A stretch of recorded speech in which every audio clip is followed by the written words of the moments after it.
In Photoshop, you can apply repeat transforms to layers. How to do it in Photoshop 2025 as well as earlier versions as well. You can use this approach with any type of image. I've got a gradient here. And what I can then do is go to Layer and down to Duplicate Layer. Now you could also use shortcuts to make it quicker and then click OK. With this, you can then resize it.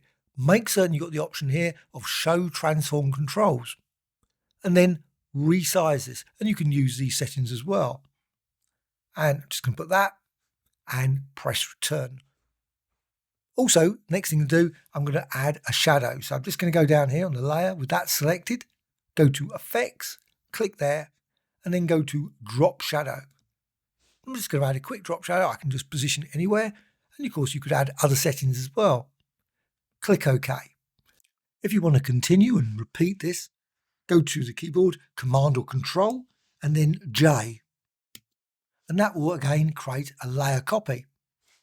Then Command or Control again, depending on PC or Mac, and Shift, and then T. And you get this design. And then you can, of course, do exactly the same over and over again. You can also do this very quickly using actions. So I've got this layer here, again, Layer and Duplicate Layer, then click OK. Once you've done that, again, resize it. I'm just going to resize it a little bit. Again, I could use the settings here and then press return. I can also add again layer effects. So click here, effects, and drop shadow, or maybe 3D bevel, etc. But I'm going with this one and click OK. Now, just go to the actions. Actions panel you can find in the window menu and actions.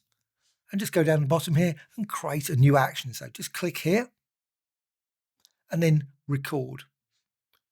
And what I'm going to do is exactly the same steps as before. So Command or Control and then J. And that is saved. And you can see it's a layer via copy. And then do exactly the same as before. Command or Control and then Shift and then T. And you can see there, transform current layer. So that's been recorded. And I'm going to stop now. So stop there. And then I can go here and I can go to the action. Make certain you select the action up here. And then click here, play. And it will create a new one. Click there, play. Even quicker, just go here to this and go to button mode. In button mode, you've got here action 1. Now, of course, I could rename it to something like repeat. And then what you need to do, just click here, action, action, just repeat it over and over again. And then you can see, you can zoom in very quickly to the center point. You can also use a selection. So I'm just going to go over here and elliptical marquee tool. Hold down the Shift, drag, and create a selection. Now I've got a circular design here. Go to Edit, and then Copy, and then Edit and Paste. There's other ways, of course, of doing this, but now I've got a layer here. And I can do exactly the same as before. Go to Effects, just down here with that selected. Click Effects, and then down to Drop Shadow. I've got this drop shadow, I can change that, of course.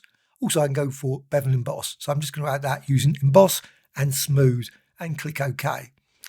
So with this design, I can now apply exactly the same transformation. So I'm just going to resize this. So I'm just going to duplicate it. So Layer and Duplicate Layer. Click OK and now apply a resize. I'm just going to resize it like that. But also what I can do, I can rotate it. So I can just hover up here or use, of course, the settings along here. Just rotate it a bit. I'm just going to rotate it a fair amount and then press return or enter on the keyboard. Also, what you can then do, exactly the same as before, but this time go to Actions.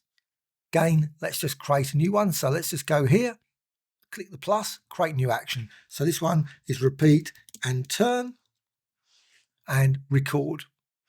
Use exactly the same settings as before, Command or Control, depending on PC or Mac, and J.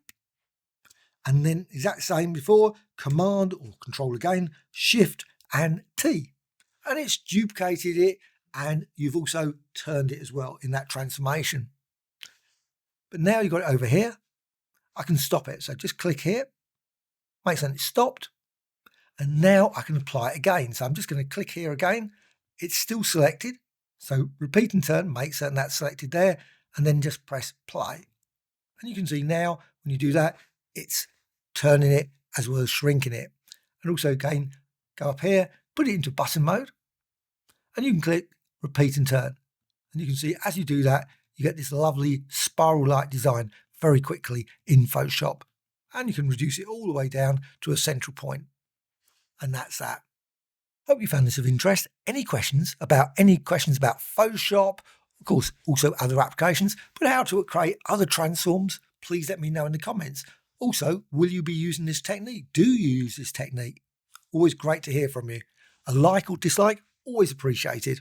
Also, please subscribe to the channel. Always adding new tutorials all the time about Photoshop, Affinity Photo, Pixelmator Pro, Painter, and many, many other applications.